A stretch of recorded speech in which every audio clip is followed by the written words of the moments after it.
tasa de pobreza para niños y niñas que viven en hogares donde el jefe de hogar no completó la primaria es del 80%, 80,9%. Esto del segundo semestre del 2024, contra el 10,6% de aquellos que residen en hogares que sí completó la secundaria. Los niños y niñas que viven en hogares donde la persona de referencia es un trabajador informal, como muchos de los que hay en Salta en Argentina, ahí sí la pobreza llegó al 68,4%.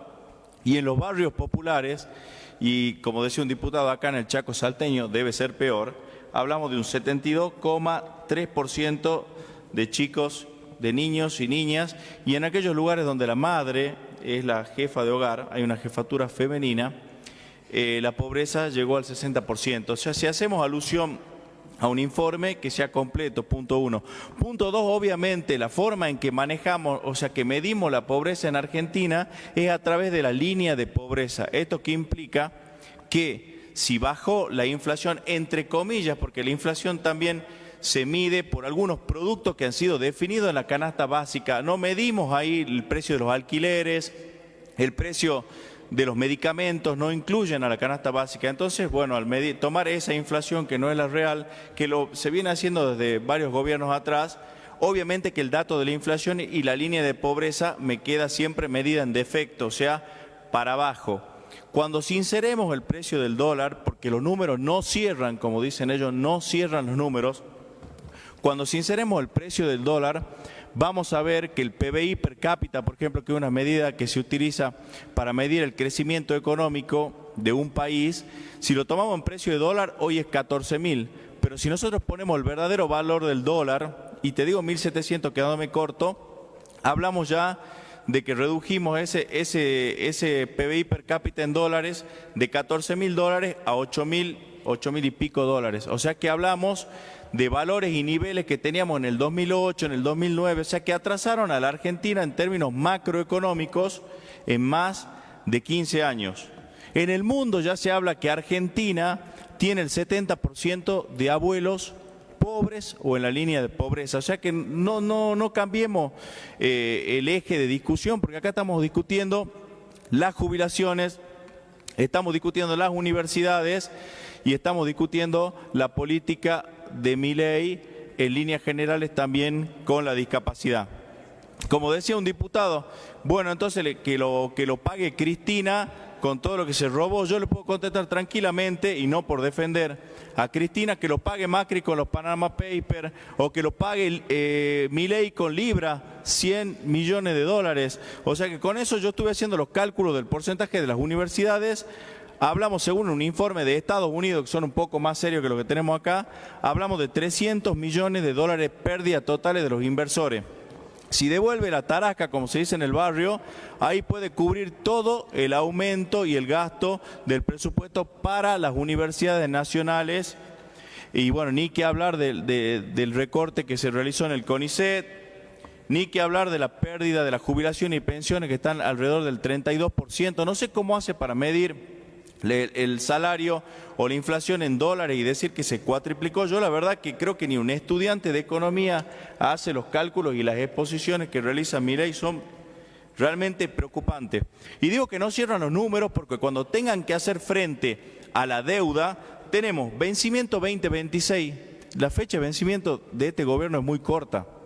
2026 tienen que pagar 17.646 entre capital e intereses, servicios de la deuda.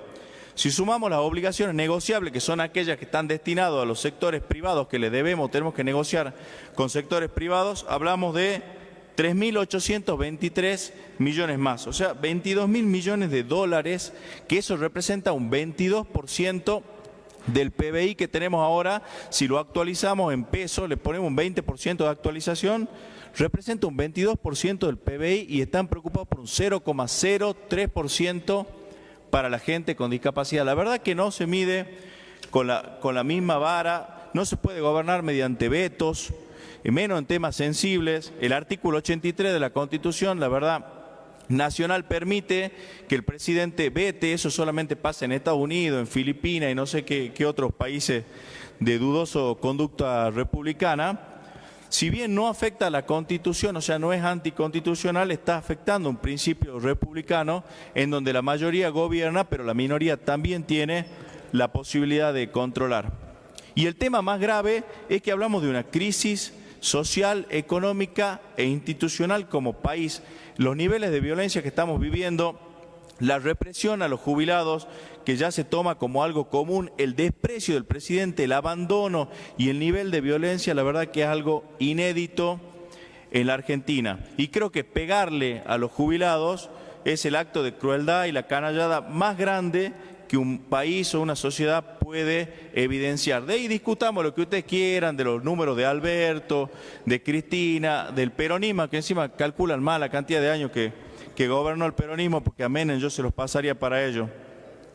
Pero le digo que es preocupante el número de desocupación, es preocupante la paralización de la obra pública, la construcción viene en caída. Tenemos el menor consumo de carne en un siglo, se consume en Argentina más pollo que carne, eso también es inédito. Se cayeron más de subsidios a más de 10 millones de personas que ahora pagan más caro los servicios de luz, gas. Bueno, el recorte al CONICET, que tuvo una transmisión en vivo donde más de 50.000 personas acompañaron al CONICET en una transmisión del mundo marino de Mar del Plata.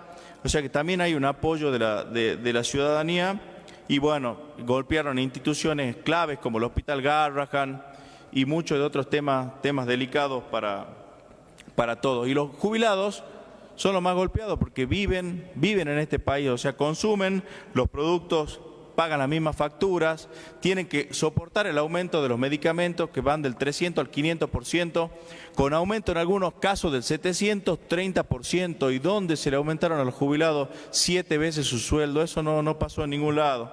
Así que yo creo que la verdad del modelo es desempleo, caída de ingresos, recorte de derechos y un futuro hipotecado con la deuda externa. Así que creo que una sociedad que no respeta a los más débiles es una sociedad que realmente está en crisis. Y hoy los más débiles son los jubilados y son los discapacitados. Gracias, presidente.